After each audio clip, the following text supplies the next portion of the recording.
My wife cheated on me with my brother while I was working. My parents covered it up for years.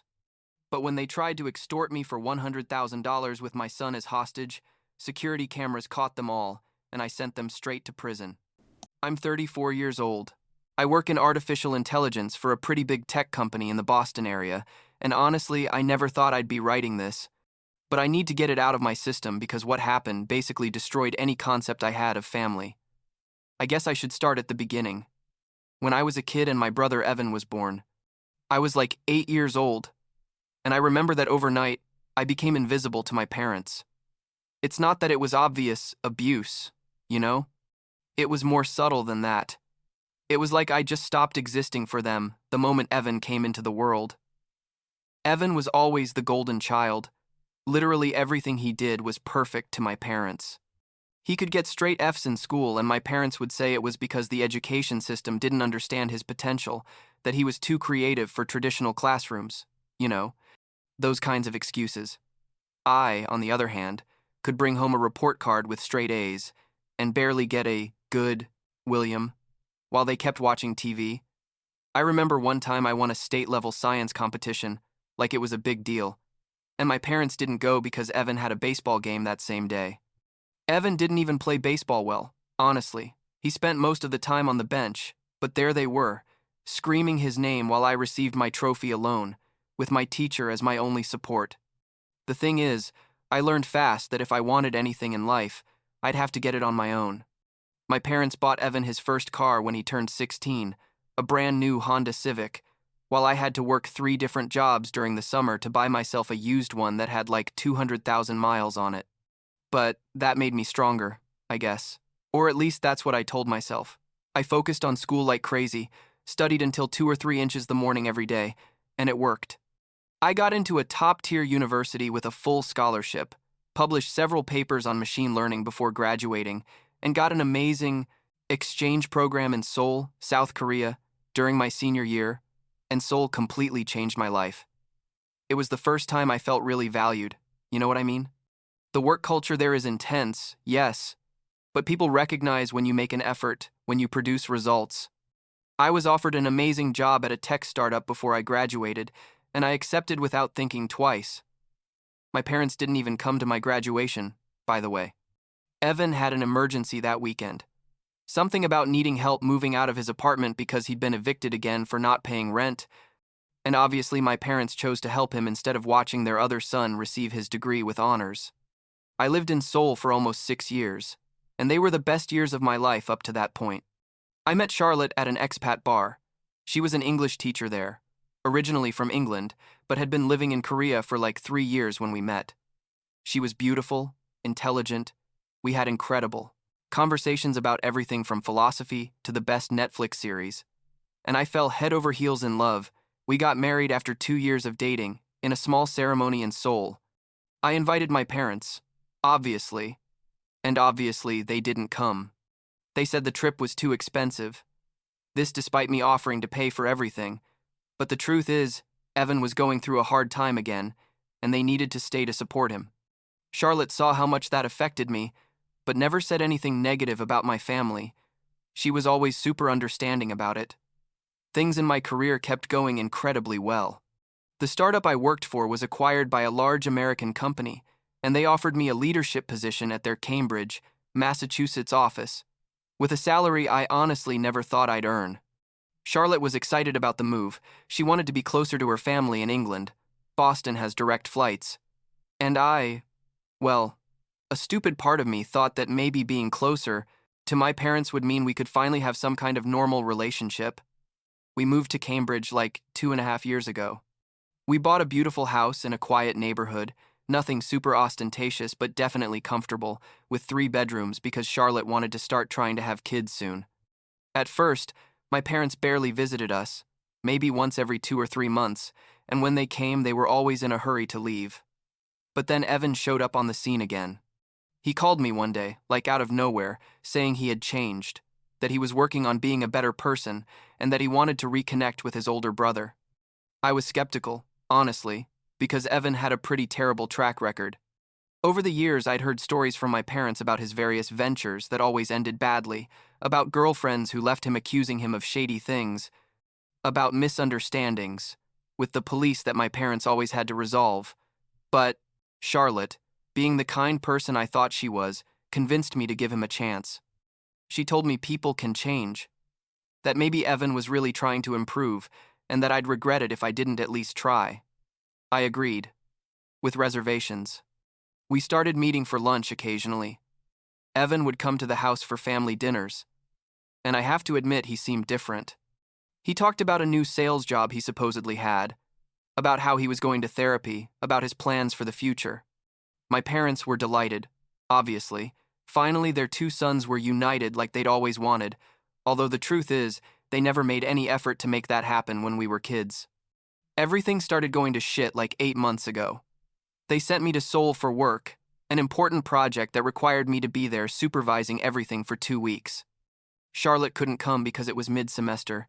She'd gotten a job teaching English at a private school in Boston and loved it. The night before I left, I came home and found Evan in my living room. Charlotte had invited him to dinner without telling me, and when I asked her why, she said Evan looked lonely and she thought it would be nice to spend time with him. It was weird, but I didn't think much of it at the time. I was too busy preparing for the trip.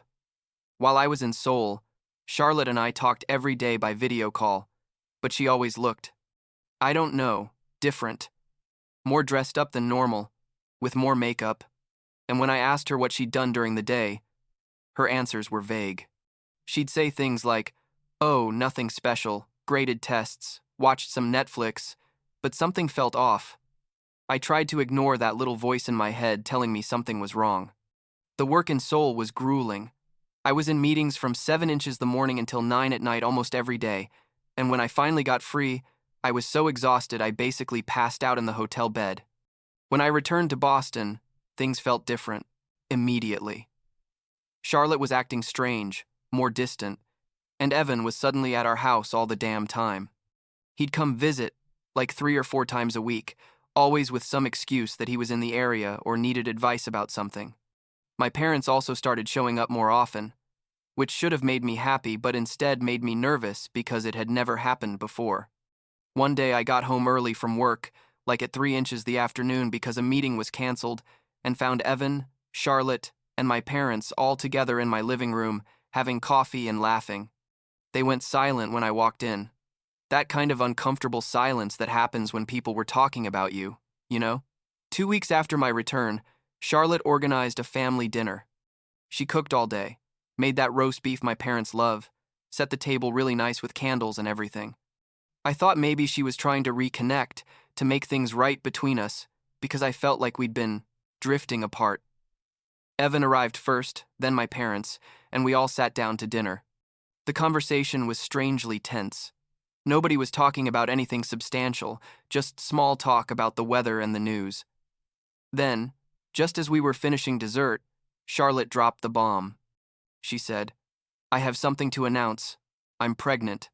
My first instinct was happiness, like we'd been trying to have a baby for a while. But then I saw the faces of everyone else at the table. My parents looked nervous. Evan looked proud. That's the only way I can describe it. I asked her, how far along are you? And she said, like 8 weeks.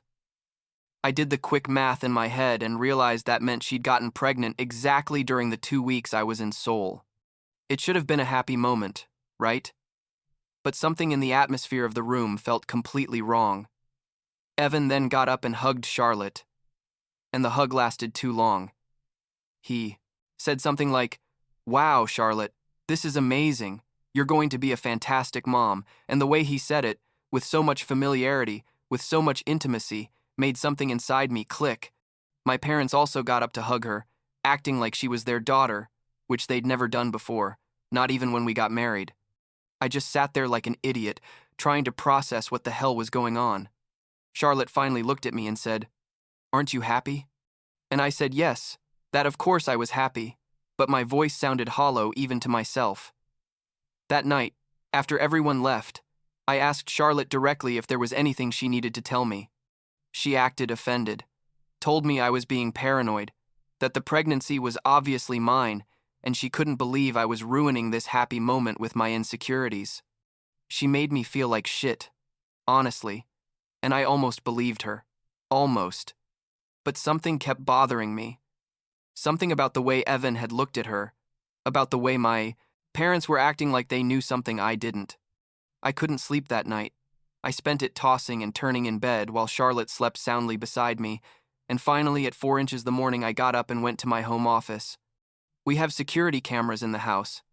I installed them when we moved in because the neighborhood, though safe, had had some break-ins the year before.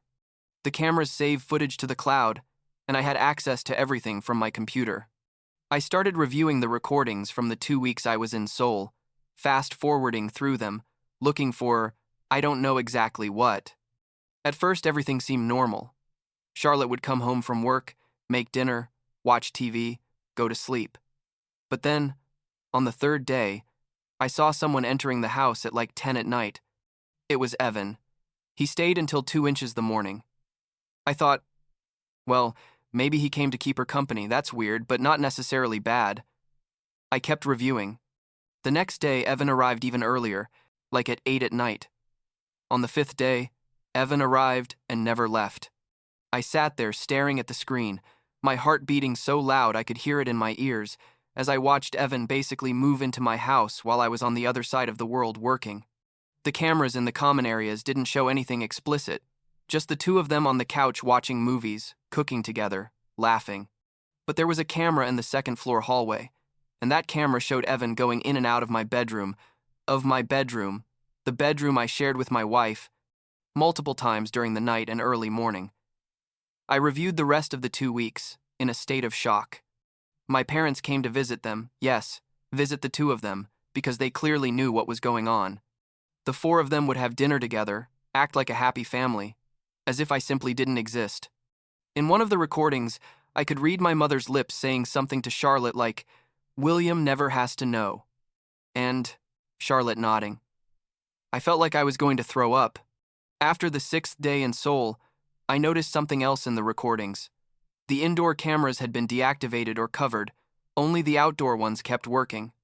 I thought I wasn't going to have any more evidence, but then I remembered the cameras have an automatic backup that uploads the last 10 seconds before being deactivated.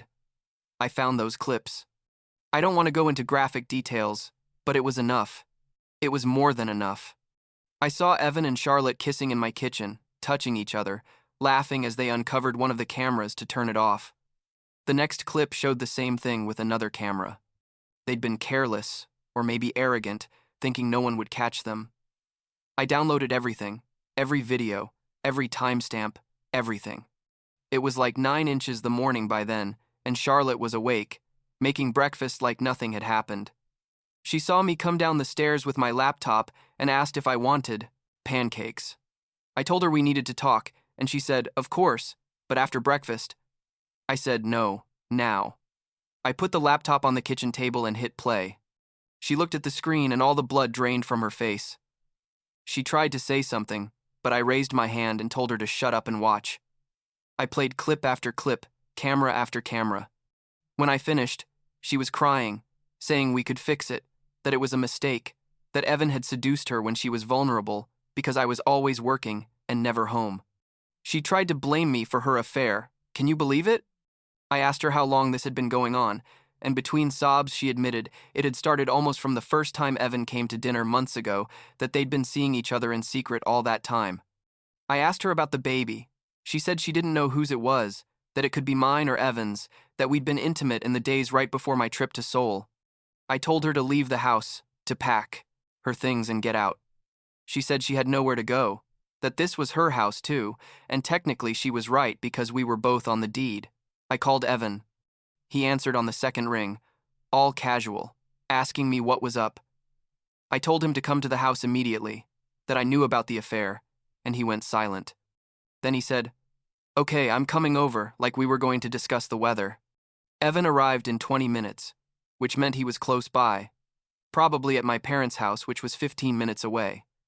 He walked into my house like he owned the place and sat on my couch. I showed him the videos too. He didn't look sorry at all. In fact, he looked almost amused. He said, "Look, William, these things happen. Charlotte and I connected in a way you never could with her. She needed someone who really saw her, who really cared. I asked him how long he thought he was going to get away with this, and he shrugged and said, "Honestly, I thought you'd never figure it out. You've always been kind of oblivious." Charlotte was standing on the stairs crying, and Evan got up and went to her, hugged her in front of me, and that was what made me explode. I yelled at them to get out of my house, that they were both human scum, that I never wanted to see them again. Evan looked at me and said, "You're going to have to get used to seeing us, brother, because that baby is probably mine and we're going to be in your life whether you like it or not." I called the police. They came, listened to the situation, and basically said there was nothing they could do, that this was a civil divorce matter and Charlotte had a right to be in the house. It was one of the most frustrating experiences of my life, but at least Evan left. Charlotte packed some things and left too. Said she was going to stay with my parents, which of course she was. They were all one big happy family without me. I called my parents that afternoon. My mother answered, and before I could say anything, she cut me off and said, "We already know what happened." Charlotte called us crying. "How could you throw her out when she's pregnant?" I couldn't believe what I was hearing. I said, "Mom, she cheated on me with Evan, with my brother, while I was working." And she said, "Well, William, if you'd been a better husband, this never would have happened. You've always put your work before your family." My father got on the phone and basically said the same thing, adding that Evan had admitted that yes, there had been a romance, but that it was because Charlotte was desperate for attention and I had neglected her. They said I needed to forgive them both, support Charlotte during the pregnancy no matter whose baby it was, and be the older brother that Evan needed. I hung up the phone. I couldn't keep listening to that shit. I hired a lawyer the next day, a woman named Samantha who specialized in complicated divorces, and I told her the whole story. She watched the videos and said I had a solid case, that the evidence of infidelity was indisputable, and that we could definitely request a paternity test as soon as the baby was born. We started the divorce process immediately. Charlotte hired her own lawyer, and guess who paid for it? Yes, my parents. Things got ugly fast. Charlotte started saying I was abusive, that I'd isolated her from her family and friends, that I had anger issues. All obvious lies, but her lawyer was using them to try to get a better division of assets. But then, like a month after everything exploded, my lawyer Samantha called me with interesting news. She'd been investigating Evan because something about his story didn't add up for her, and she discovered that Evan had a massive history of fraud. Not just small scams. We're talking about multiple schemes where he defrauded dozens of people, including elderly people, of thousands of dollars each. He'd use different names, different stories, but always the same modus operandi. He'd gain someone's trust, usually, someone vulnerable, and then convince them to invest in some fake business or ask them for money he'd never return. Samantha had found several of his victims and asked them if they'd be willing to testify, and they all said yes. But it got better. Or worse, depending on how you look at it. Samantha discovered that Charlotte wasn't just a passive victim in all this. She'd been actively helping Evan.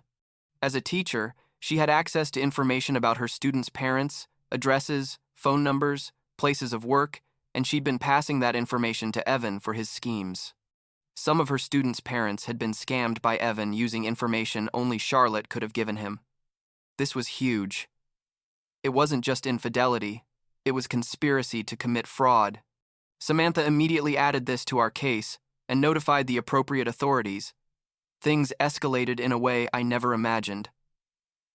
2 weeks after those revelations, my parents sued me. Yes, you read that right, my own parents sued me.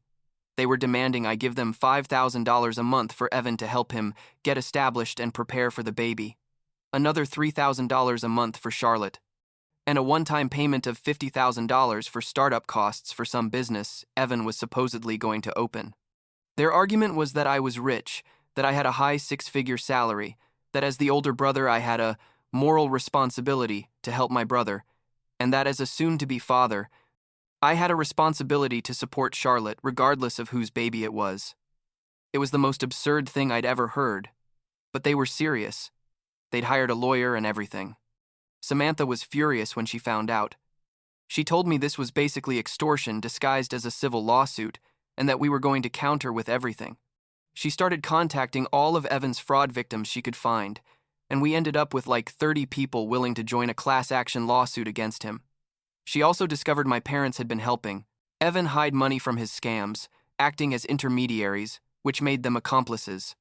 The formal criminal investigation began, and suddenly Evan and my parents were facing serious charges. It wasn't just a civil divorce and fraud case. We were talking about federal criminal charges for wire fraud, because Evan had used bank transfers and emails for his schemes. The court hearing for my parents' lawsuit was surreal. I arrived with Samantha, who brought like 3 boxes of evidence. My parents arrived with Evan and Charlotte, all dressed like they were going to church, trying to look respectable.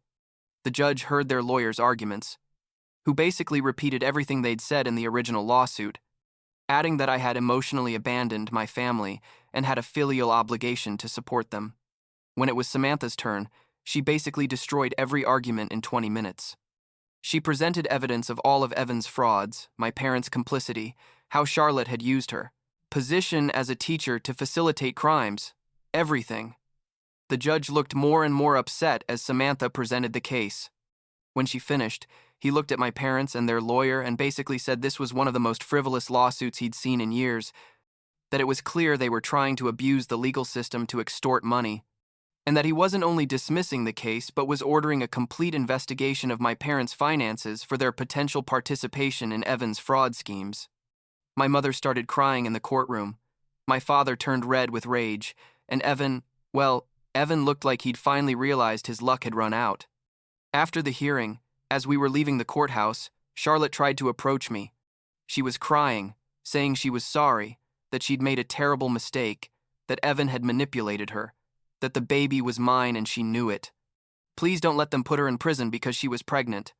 I told her that was exactly the same manipulation she'd been using her whole life, playing the victim when facing consequences for her own actions, and that I wasn't falling for it anymore. Evan tried to say something too, but Samantha stepped between us and told them any future communication would have to be through lawyers. The investigation by the school where Charlotte worked was quick and brutal. They interviewed several parents who had been contacted by Evan after their children were in Charlotte's class, and the pattern was undeniable. They fired her immediately and reported her actions to the state education board, which meant she probably could never teach again. Evan, meanwhile, apparently decided Massachusetts was too dangerous for him and left the state. Samantha tracked him to Florida, where apparently he was trying to start his schemes again. The thing is, Evan isn't very smart, and he ended up trying to scam someone who turned out to be an undercover federal agent.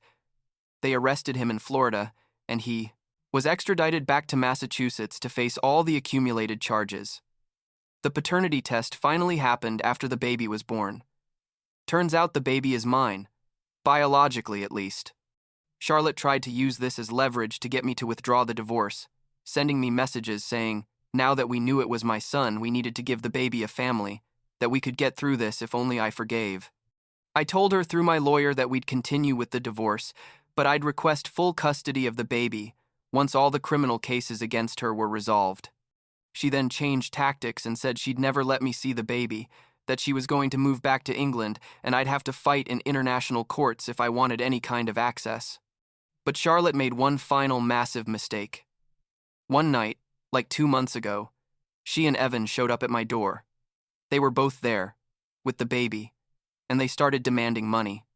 They said unless I gave them $100,000 immediately, I'm going to disappear with my son, and I'd never see them again. Evan was out on bail at that point, awaiting trial, so the fact that he was on my property was already a violation of his bail.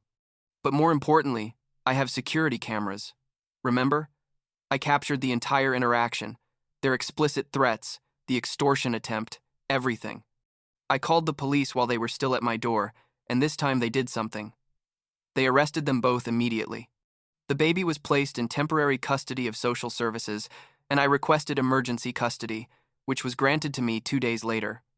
My parents, desperate to save Evan somehow, organized an intervention with me at their church. They invited half the neighborhood, church members, everyone, and asked me to come because supposedly they wanted to talk and reconcile. I went. Not because I believed their lies, but because Samantha told me it would be good to show I was willing to attempt communication for custody case purposes. The intervention was a disaster for them. The church pastor started the event talking about forgiveness and family, but then one of the attendees, an older man named Robert, stood up and said he needed to say something. Turns out Robert had been one of Evan's fraud victims, and Evan had scammed him using connections he made through that same church. Robert told his story in front of everyone.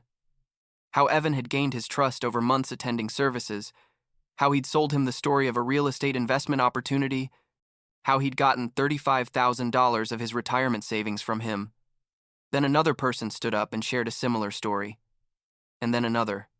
Apparently, Evan had been using my parents' church as hunting grounds for years, and my parents knew. They'd been covering for him by telling people they were misunderstandings or investment decisions that didn't work out. The pastor looked horrified. My mother ran out crying, and my father started yelling that everyone was lying, that it was a conspiracy against his family. The entire congregation rejected them in that moment. I watched the social support they'd had for decades crumble in real time. Evan's trial started like 3 weeks ago. Samantha kept me informed of the progress. He's facing something like 15 federal counts of wire fraud, several state charges for theft, conspiracy, document forgery, tons of stuff. Charlotte has her own separate criminal case for her role in passing her students' information. My parents are being investigated but haven't been formally charged yet, although Samantha says it's only a matter of time. The divorce was finalized 2 weeks ago, incredibly fast considering everything. But the evidence was so overwhelming and Charlotte was so clearly at fault that her lawyer basically advised her to accept whatever she could get. She got nothing. The house is mine, the savings are mine. She doesn't have to pay child support because she has zero custody while facing criminal charges. I have full custody of my son, who's now 4 months old. Being a single dad while working in tech is brutally difficult. I'm not going to lie. I hired a full-time nanny, which I can afford, but it's weird, trusting your child to someone else when literally everyone in your life has betrayed you. I did extensive background checks. I have cameras all over the house now to monitor everything. I've probably become paranoid, but after everything that happened, can you blame me? My son is beautiful. He has my eyes, and when I look at him, I feel this strange mix of intense love and resentment because he represents everything I lost and everything I gained at the same time. It wasn't his fault to be brought into this situation, I know that, but it's hard not to associate him with all the shit. Charlotte is out on bail but can't come near me or the baby. Evan is probably going to prison for a long time. His lawyer is apparently trying to negotiate a plea deal, but the prosecutors aren't giving much because he has so many victims, especially elderly ones, and judges are tough on that kind of fraud. My parents keep sending me messages occasionally, trying to act like nothing happened, asking if they can see their grandson. I blocked their numbers after the 10th time. Charlotte also tries to contact me through new phone numbers or social media accounts, saying she's going to therapy and has changed, that she wants to be part of our son's life. I don't respond. The truth is, I don't know how I'm going to explain all this to my son when he grows up. What do you tell a child? Your mother conceived you, probably with your uncle while I was working. My parents chose my brother over me my whole life, until destroying any concept of family. And your uncle, who may or may not have thought you were his, tried to extort me along with your mother? It's insane. Sometimes I think about moving again. Maybe going back to Seoul, starting completely over where nobody knows this story. But I also want my son to grow up here, where I can earn good income and give him all the opportunities I had to fight alone to get. I kept the house, changed all the locks, painted over the walls where there were family photos, basically erased any trace of Charlotte or my family of origin. It's weird living in a space that has so many memories but now feels completely different. Sometimes I stand in the kitchen where everything exploded and think about that moment when I hit play on the video. Charlotte's face, when she realized I'd caught her, how calm Evan was, like it was all a game to him. The anger I felt in that moment has turned into something colder now, something more like resignation that the family I thought I had never really existed. A few days ago, my son smiled at me for the first time, a real smile, not just gas, and for a second, all the problems disappeared. We were alone in the house. It was like 6 inches the morning because he'd woken up early, and there he was, looking at me. with those big eyes and smiling like I was the best thing in his world. And I thought, okay, this is what it was all worth. He didn't ask to be born into this chaos, didn't ask to have a criminal mother and a dysfunctional family, but he has a father who's going to do everything possible to give him a better life. That's what keeps me going day to day, I guess. That little smile at 6 inches the morning that makes all the rest of the shit seem a little more manageable.